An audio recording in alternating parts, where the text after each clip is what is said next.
Buenos días, capital humano. ¿Cómo están? Espero que muy bien. Me siento bastante relajado. Ayer pude dormir muy bien. No, no es verdad, no dormí tan bien, pero me siento descansado.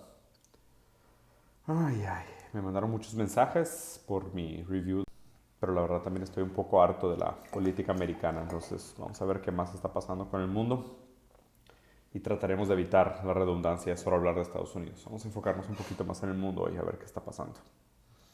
Eh, Muy bien, vamos a ver las noticias. Pues digo, sigue el buen reporte de coronavirus. Llegamos a 34 millones de contagios a nivel global, pero la verdad es que uno más, uno menos, ya qué importa, güey. O sea, ya a estas alturas del campeonato, ¿qué es meterle un contagiado más o menos, no? ¿No creen? ¿No creen que ya fue mucho de este tema? Ya no, X. Que una persona más se contagie, la verdad es que no hace ninguna diferencia. Eh, Aquí hay una noticia que se me hace interesante revisar. La verdad es que está muy bien armado el front de cómo está el periódico Reforma hoy, pero vamos a revisar esta noticia en específico que se me hace interesante sobre todo lo que nos están contando hoy, que es, está saliendo de Guatemala otra caravana de migrantes que va camino a Estados Unidos, pasando por México, ¿no? Aquí hay algo interesante, porque digo, ya les había comentado que la migración juega un rol internacional en el sentido de homogenizar la calidad de vida de los países. Y es cuando un país está muy malo en términos de calidad de vida, la gente se mueve a otro país. Obviamente esa libertad de movimiento es lo que tenemos que analizar. O sea, ¿por qué no nos permitirían hacer el tradicional método de movimiento migratorio? Un traguito de café, ligeramente menos amargo que la realidad. Y obviamente, pues digo, el tema aquí es que cuando te prohíben la migración, te prohíben el movimiento de personas, lo que están diciendo es, tienes que sufrir las condiciones de tu país, invariablemente que esas condiciones del país no sean responsabilidad del país, porque pues definitivamente sabemos que hay intervención internacional, ¿no? O sea, queda claro que a través de los mercados financieros y la desestabilización de las democracias, hay muchísima intervención imperialista internacional. China es muy bueno en eso, Rusia es muy bueno en eso, Estados Unidos es súper bueno en eso. Entonces destabilizan tu país, hacen mierda a tu democracia, te destrozan, te roban la materia prima, te condenan a mano de obra barata, pero luego no te dejan cambiarte de país. Entonces esto es un problema sumamente grave. Y aparte que hay otro tema de que o sea, Trump había prometido construir un muro y no lo tuvo que construir porque pues, a fin de cuentas le pasó esa responsabilidad a México, como diciéndole, tú no dejes que estos migrantes de Centroamérica pasen por tu país para llegar al mío. Y quiero ver cómo se desarrolla esta noticia porque la vez pasada que sucedió fue todo un tema. O sea, la frontera sur de México, que estaban como bloqueando la entrada de gente de Centroamérica y Sudamérica, se volvió un problema humanitario grave. Entonces quiero ver cómo se desarrolla esta noticia. Vamos a ponerle atención. En RT, pues también hay un par de noticias interesantes, pero la verdad es que voy a comentarles de esta. Aquí hay algo fuerte, o sea, no sé si han visto las noticias de J.K. Rowling haciendo comentarios sumamente transfóbicos, ¿no? Y cómo la gente tendría que o separar su obra, que es admirable de Harry Potter, de sus posturas transfóbicas, o asumir que gran parte de su posición subjetiva es la que da lugar a una obra como Harry Potter. Porque hay algo interesante en la literatura, y creo que Nietzsche fue el que lo dijo. Todos los libros se tienen que leer primero como una autobiografía, todos, ¿no? Entonces, eso que dices no tiene nada que ver su obra con sus opiniones, completamente equivocado, estimado amigo, porque uno siempre escribe y uno siempre habla de sí mismo, y especialmente cuando se está hablando de fantasía en la literatura. Entonces, o sea, quieras o no, mucho del mundo de Harry Potter tiene que ver con su posición subjetiva, con su entendimiento de cómo funciona la normatividad de género, la normatividad sexual, la heteronormatividad y todo ese tipo de cosas. O sea, quieras o no, eso es un reflejo de su mentalidad y creo que es real para prácticamente todos los autores. Y aquí lo que tendríamos que pensar es, oye, pues tocará tumbar las estatuas de Harry Potter y tocará prohibir Harry Potter porque pues ella fue sumamente transfóbica en sus posturas. Está interesante, ¿no? Por lo menos habría que cuestionarlo. Digo, si la gente está tumbando estatuas de gente que hacía trueque de esclavos, pues tal vez en el futuro pues también vamos a tener que cuestionar a esta gente que era transfóbica, racista, homofóbica y todas estas cosas que no deberían de ser tolerables para la posteridad, o sea, para el futuro. Eh, Mike Pence no tiene COVID, nada importante. Macron sí tiene una noticia interesante. Ayer se pronunció diciendo que el Islam estaba en crisis y pues obviamente es una generalización que de nuevo revela una posición subjetiva.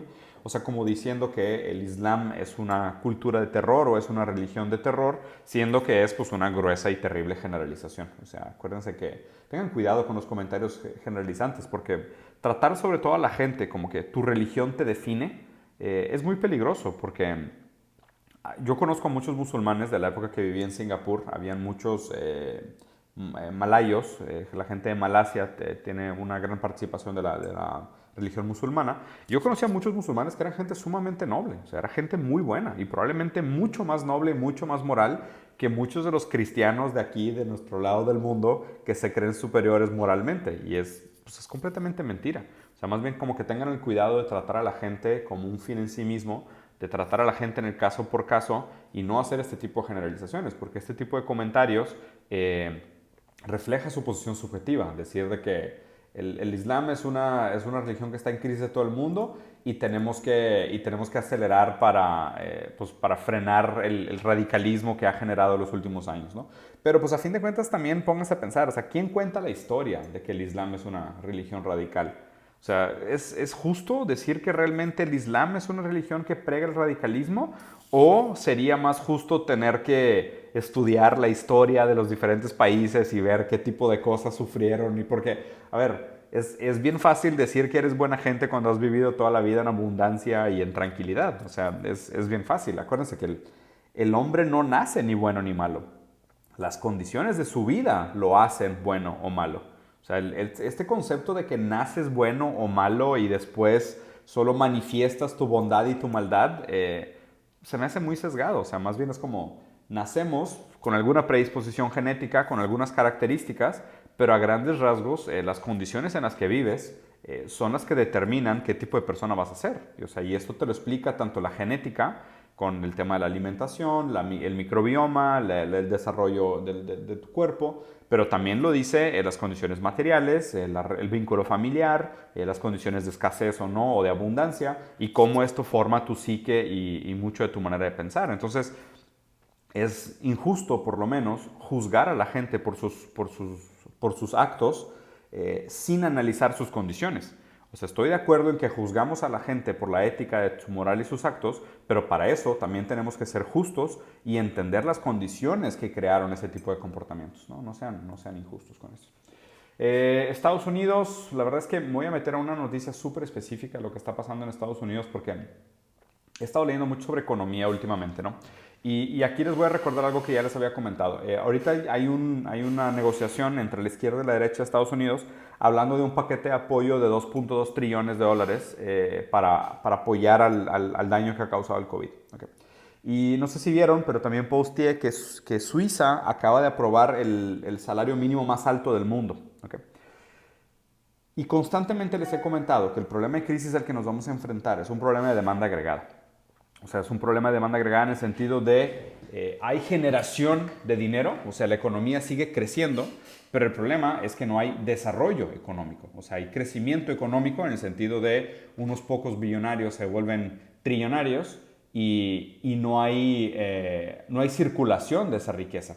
O sea, no hay mecanismos que reciclen el valor agregado de regreso a poder adquisitivo. ¿Okay? Entonces, la idea original, que es una enorme estupidez, que es, para mí creer en eso es peor que creer en Santa Claus, que es lo que se llamaba Trickle Down Economics, que es esta noción de, oye, pues, si tú pones dinero en el pico de la pirámide, esta gente inteligente que se ha ganado el mérito va a encargarse de redistribuir toda esta riqueza a través de sus gastos, de sus inversiones, de sus compras y demás.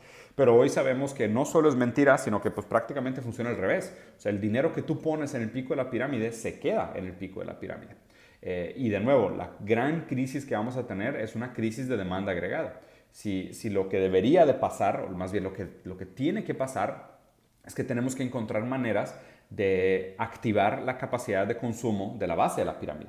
Porque esa gente lo va a gastar inmediatamente. O sea, esa gente, si tú les das dinero, inmediatamente lo van a transformar en gasto. O sea, van a hacer que el dinero circule. Y piénsenlo así, ¿cuánto vale $1 para un trillonario versus cuánto vale $1 para un pobre. Y digo, pues obviamente la respuesta objetiva sería, pues valen lo mismo, valen $1 en términos de poder adquisitivo.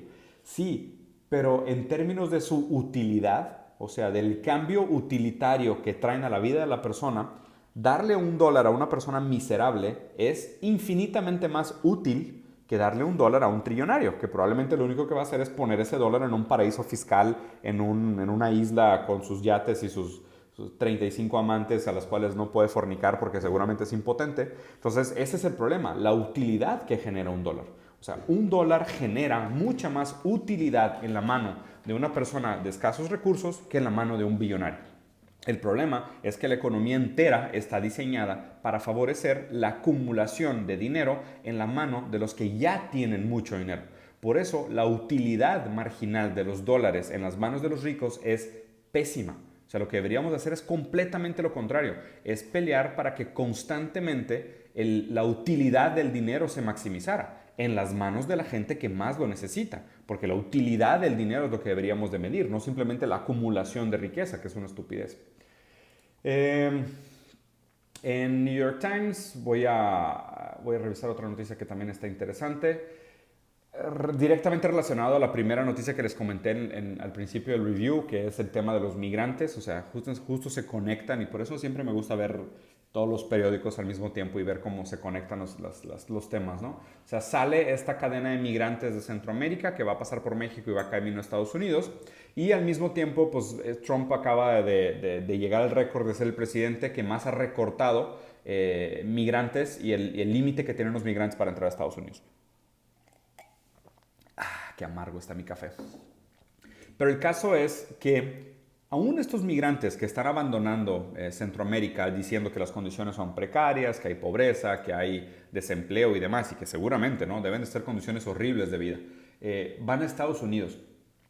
El problema es que Estados Unidos te pinta como esta doble vida, ¿no? O sea, hay un Estados Unidos muy bonito, muy vocal, muy gritón, que es probablemente la imagen que la mayoría de la gente tiene de Estados Unidos, que son pues, Los Ángeles, Seattle, San Francisco, Nueva York, Boston, Chicago. O sea, que son esas grandes ciudades, ¿no? Y en Chicago pues ya se empieza a poner dudoso. El problema es que tú piensas en estas grandes ciudades y tú tienes una imagen de estas ciudades desarrolladas, edificios bonitos, ¿sabes? Opulencia, consumo, una economía vibrante y demás. Y que sí representa parte de Estados Unidos, pero parte de Estados Unidos. O sea, Estados Unidos ahorita está pasando también por la peor crisis de desempleo de su historia.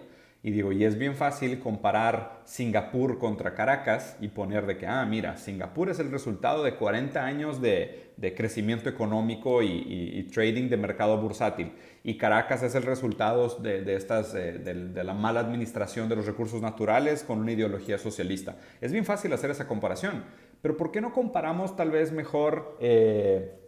Oye, esta es Noruega, que también tiene una ideología socialista, y estos son los suburbios de Chicago, donde existe la mayor cantidad per cápita de gente durmiendo en la calle de Estados Unidos. O sea, ¿por qué no comparamos esos dos ángulos, no? Y cada vez es más común que la gente, y te acuerdan, justo lo que les platiqué durante el debate, vivimos en una sociedad de espectáculo, donde la gente tiene una idea de conocer. Yo conozco Estados Unidos, yo conozco Chicago, yo conozco San Francisco, pero ¿conoces realmente o solo has visto fotos y solo has visto lo que los medios te dicen de ese lugar? Y la gran mayoría de la gente pues solo conoce lo que los medios le han dicho de ese lugar. Entonces ahí lo que tienes que pensar es, pues, ¿qué rol ha jugado la ideología en construir tu opinión sobre lo que realmente es un lugar o lo que no es un lugar? Y la gran mayoría de esta gente que viaja a otros países con la expectativa de encontrar este refugio paradisiaco, pues no, se topa con jaulas y se topa con prisiones y se topa con más deshumanización y más sufrimiento. El trato que nosotros le damos a los migrantes es una de estas cosas por las cuales siempre les digo no lleguemos con vergüenza al futuro. El trato a los migrantes es algo que creo que nos va a dar mucha vergüenza muy pronto. O sea, yo sigo solemne con mi noción de que el capitalismo se va a recordar con el mismo amargor con el que se recuerda el nazismo, pero el trato que le damos a los migrantes es algo realmente despreciable de la raza humana. O sea, esta gente que escapa de sus países muchas veces porque sus países están en guerras y niños que absolutamente no tienen nada que ver con el conflicto ideológico de su país y meterlos a jaulas, no mames. O sea, es el tipo de cosas que nos va a dar vergüenza en el futuro. Eh, en el país, la verdad la noticia más interesante es esta, de lo que está pasando con la selva amazónica. Y digo, aquí la gente va pues normal, ¿no? O sea, la verdad es que también la gente que ya cree en algo, pues lo que hace es aferrarse a esta creencia y como internet te ayuda a justificar todas estas estupideces. O sea, literal, si ahorita quisieras encontrar 1000 artículos a favor de que la Tierra es plana, los encontrarías. Y no tendrías que leer nada más en tu vida antes de morir, más que el hecho de que la Tierra es plana. Ahorita tenemos este tema de que pues, la selva amazónica está en su peor incendio de los últimos 10 años. Y dirías, Diego, ¿pero qué son 10 años? La humanidad. Digo, 10 años es bastante. 10 años en el sentido de la cantidad de gente que hay en el mundo y hablando de la selva amazónica como un gran pulmón de la humanidad.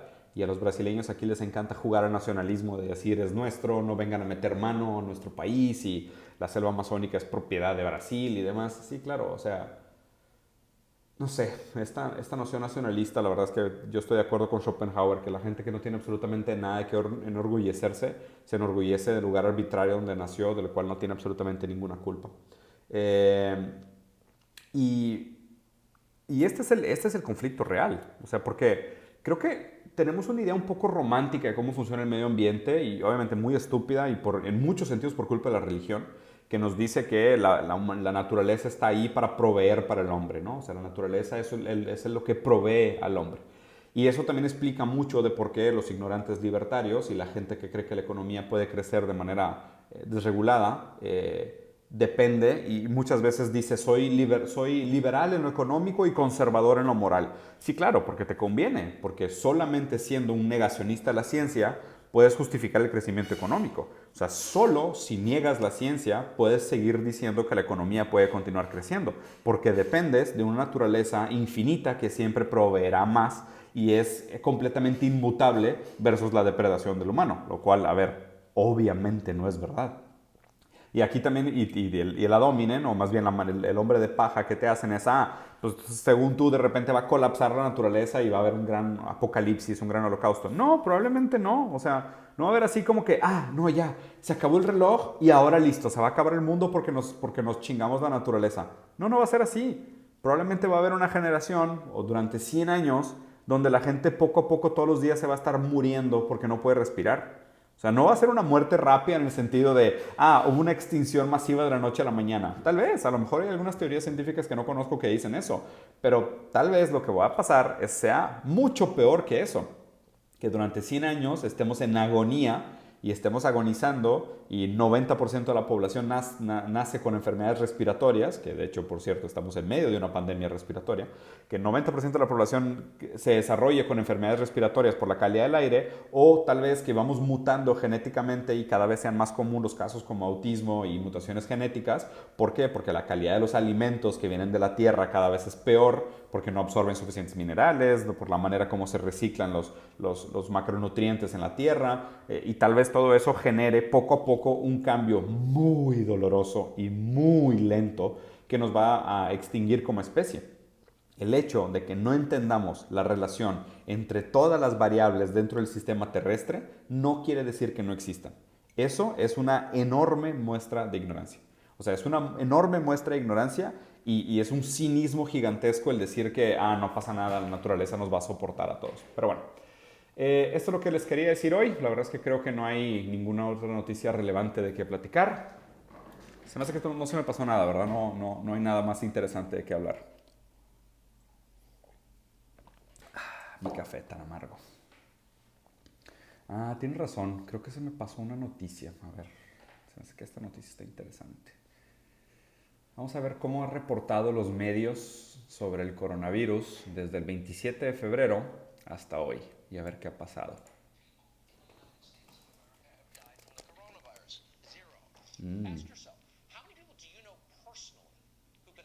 ¿Cuánta gente conoces personalmente que tiene coronavirus? Nadie. Es un pánico completamente innecesario. Claro, es una gripa normal, una gripita. No tiene nada, es una gripa, es gripa. Claro, mientras más sé, menos preocupado estoy.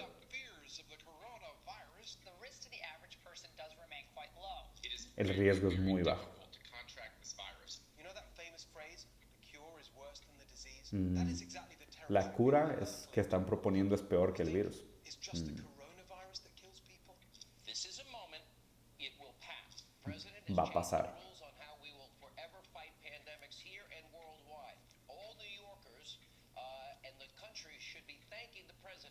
Mm, No ha pasado nada, no es un desastre. Mm, es pura histeria colectiva. Ok.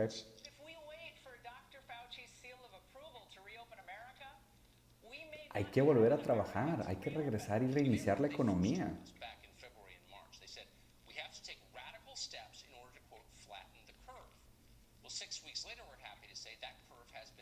Ya, desde febrero, desde mayo, ya paramos la curva.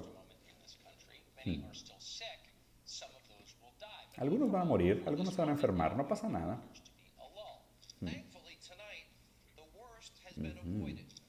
Listo, ya estamos listos para reabrir la economía. El virus no es peligroso. Oh no, pasamos 100,000.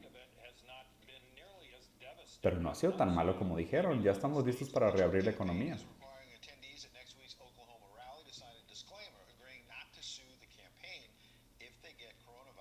Hay que seguir con la campaña.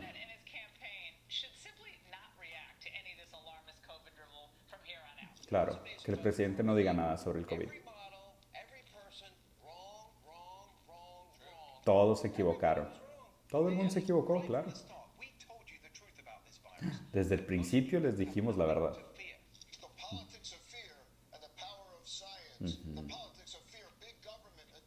El miedo y la ciencia. Claro, te quieren distraer. Te quieren distraer.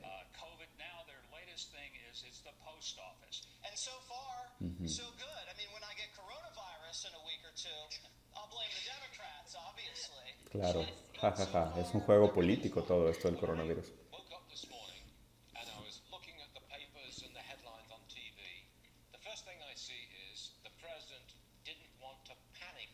Claro, no había por qué generar pánico. No hay nada de qué paniquearse.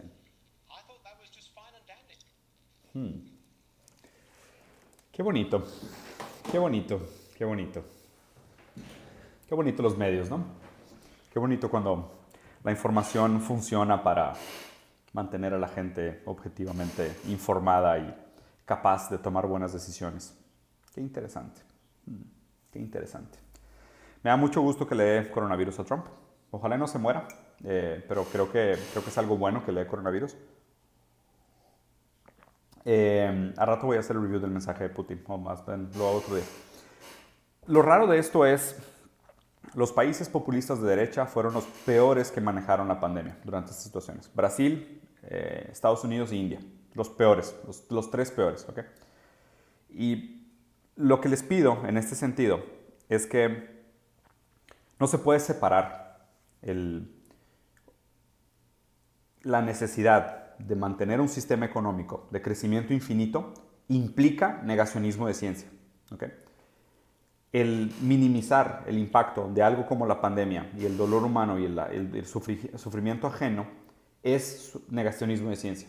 ¿Okay? O sea, si nosotros no nos tomamos en serio, los doctores, médicos, académicos que hacen su trabajo con las mejores de las intenciones de tratar de ver qué es lo que se necesita para el bienestar del mundo y para que la gente solo persiguiendo crecimiento económico y avaricia niegue todo ese trabajo, es lo mismo. O sea, es importante que recuerden que es lo mismo. O sea, ya no hay una manera aceptable de decir que las cosas pueden continuar como son. O sea, hoy, cada vez que una persona te dice que nada, pues tenemos que continuar con la economía de una manera o de otra y reformarla de poquito en poquito y buscar una manera más, ¿sabes? El capitalismo consciente, capitalismo social, capitalismo con rostro humano. O sea, todo este tipo de estupideces es negacionismo de ciencia. O sea, vean cómo esta gente cada vez más se refugia en la religión, en la demagogía, en la teología, para justificar. ¿Por qué? Porque si eres una persona seria y estás dispuesto a aceptar los datos científicos y las cosas que están pasando, entiendes que el mercado no se autorregula. El mercado no se preparó por una pandemia. El mercado no tiene el mejor interés de los seres humanos en mente. El mercado no redistribuye la riqueza. El mercado colapsa en sí mismo todo el tiempo a menos de que exista intervención externa. Entonces, las grandes teorías de von Mises, de Hayek y demás se han desvalidado una y otra vez en la historia. Tenemos 50 años cultivando esta crisis y hay gente que dice que llevamos 100 años cultivando esta crisis y que está, pues cada vez nos duele más. O sea, somos una generación que a diferencia de las generaciones anteriores, tuvo que vivir dos grandes quiebres financieros, el del 2008 y ahora el del 2020. Y la pregunta es, o sea, ¿cuánto tiempo más vamos a usar estos países transformados en propaganda? Como lo siento mucho, pero pues es el caso de Venezuela, donde la gente le encanta decir que todo el fracaso que tiene Venezuela es por culpa del socialismo y completamente ignoran el hecho de la intervención internacional, no solo de Estados Unidos, sino de Rusia y de China también.